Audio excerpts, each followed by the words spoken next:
They see the bowl cut.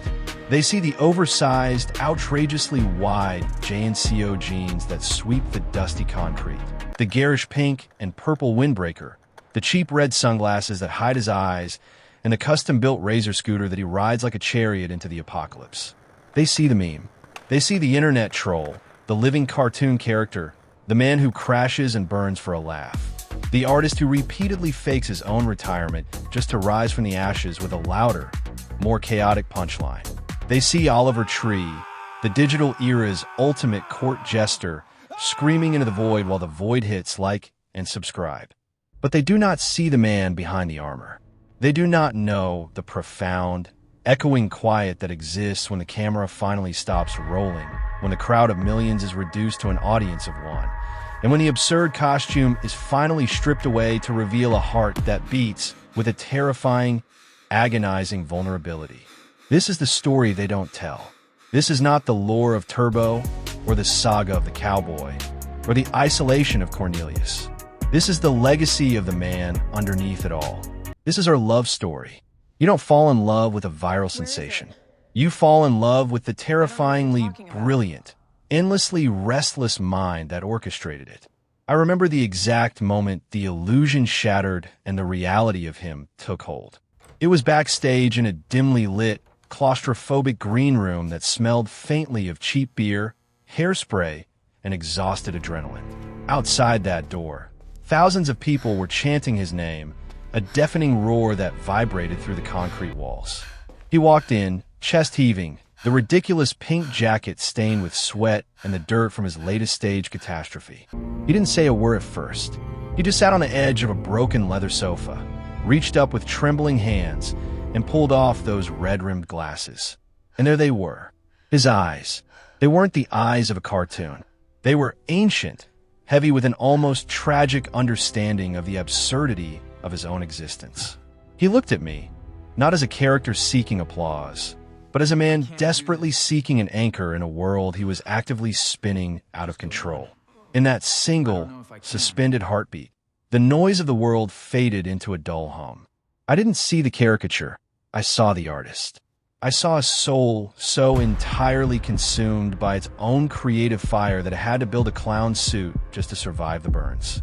Loving Oliver is like trying to embrace a hurricane while standing on a tightrope. It is a breathtaking, terrifying devotion to someone who treats his own life as a canvas for performance art. Our early days were hidden in plain sight, existing in the rare, stolen spaces between sold-out tours and manic music video shoots. We found our sanctuary in the mundane. While the world watched him perform death-defying stunts, launching himself over cars and off rooftops, I watched him meticulously sketch out storyboards at 2 a.m, his brow furrowed in fierce concentration under the soft, golden glow of a desk lamp. I learned the topography of his scars, every bruise, every scrape, every fractured bone a testament to his absolute refusal to compromise his vision. I would trace the lines of his injuries as he slept, silently cursing the world that demanded he bleed for their entertainment, yet entirely in awe of the sheer willpower that drove him to do it. He was a paradox wrapped in an enigma, dressed in clothes 3 sizes too big. He could be wildly manic, pacing the floor as he ranted about the philosophical implications of internet fame. And in the next breath, he could be devastatingly tender, picking up an acoustic guitar and singing a melody so raw and unpolished that it felt like a secret he was trusting me to keep.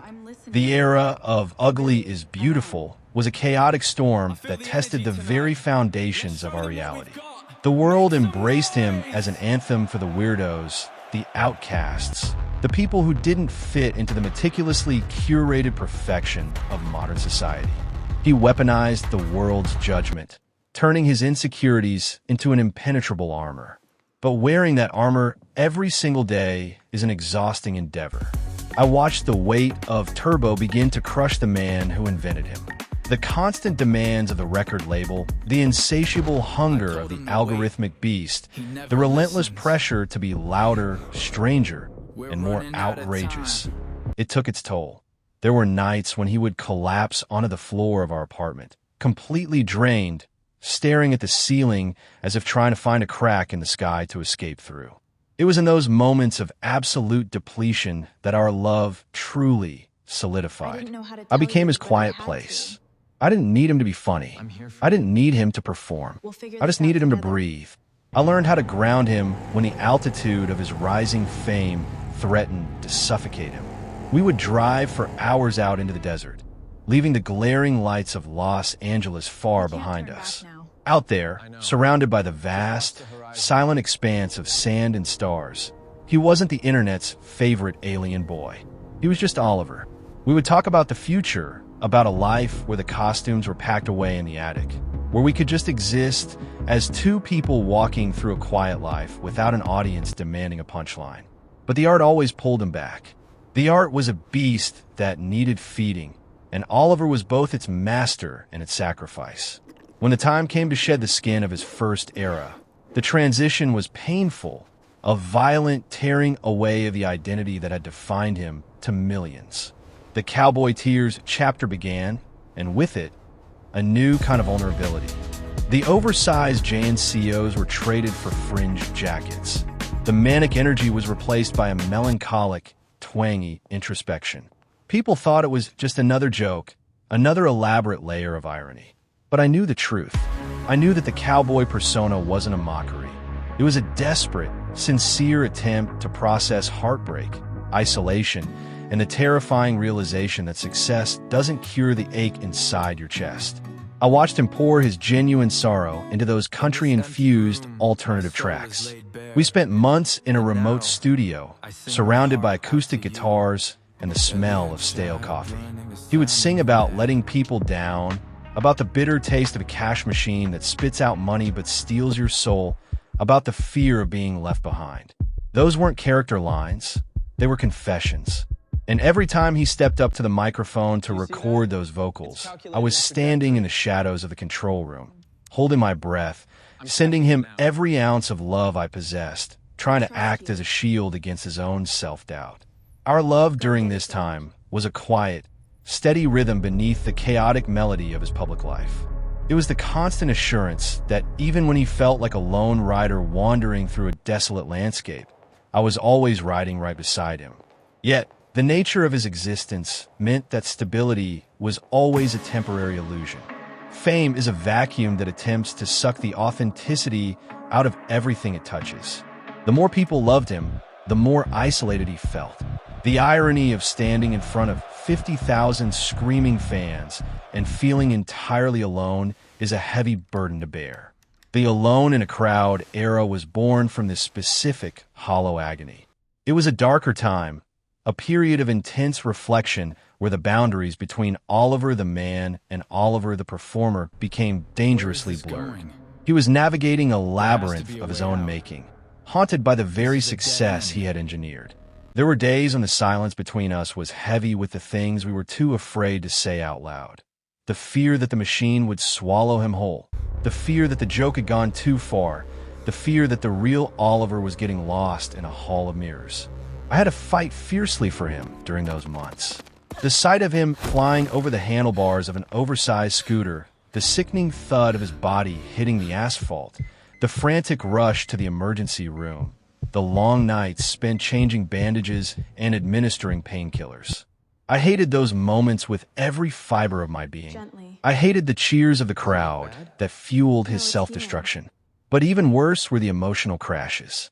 The moments when the critics were too harsh, when the fans were too demanding, when the carefully constructed narrative unraveled, and he was left feeling like a fraud.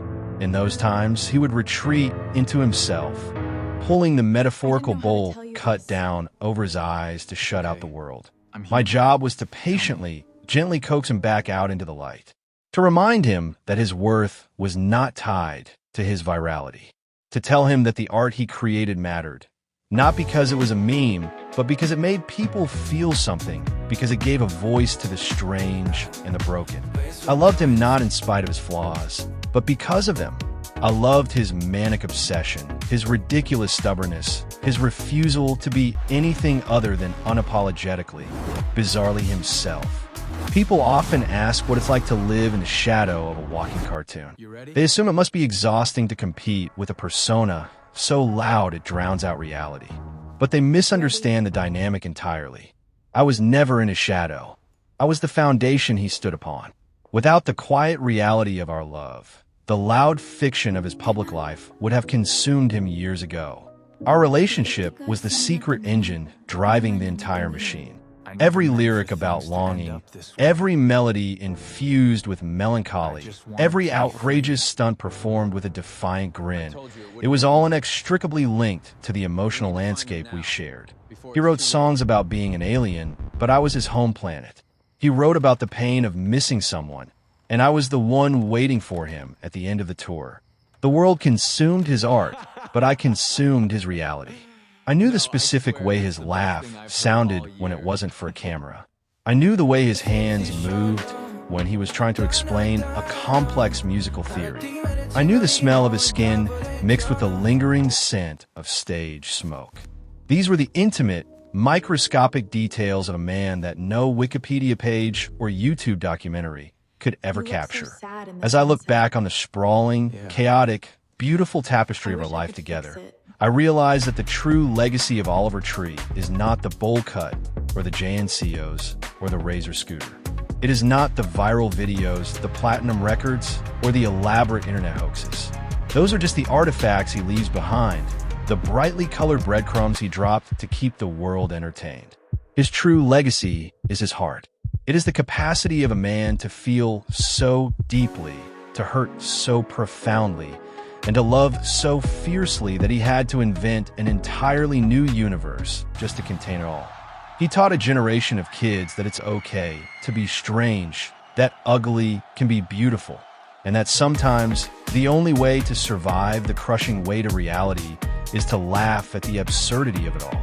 But he taught me something much simpler and infinitely more profound. He taught me that behind every mask is a face waiting to be seen, and behind every joke is a truth waiting to be heard. Our love story is not a traditional fairy tale. There are no white picket fences here, no quiet sunsets fading into a predictable happily ever after. Our story is written in spilled stage blood, late-night anxiety, flashing neon lights, and the deafening roar of a crowd. It is a story of survival, of navigating the treacherous waters of fame and staying fiercely loyal to the person holding your hand in the dark.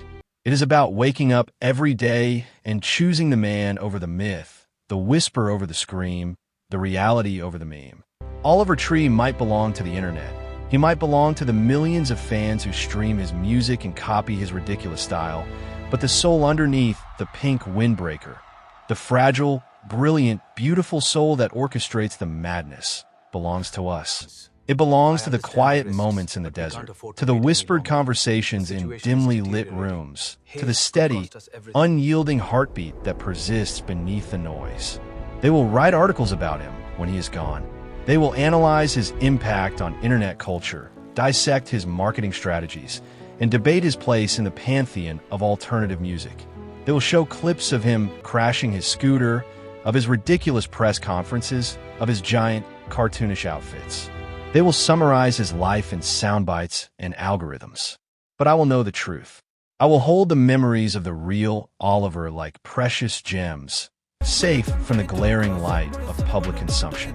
I will remember the way he looked at me in that green room, the way his voice cracked when he sang a sad song, just for me, the way he fought a daily war to keep his humanity intact in a world that demanded he be a machine.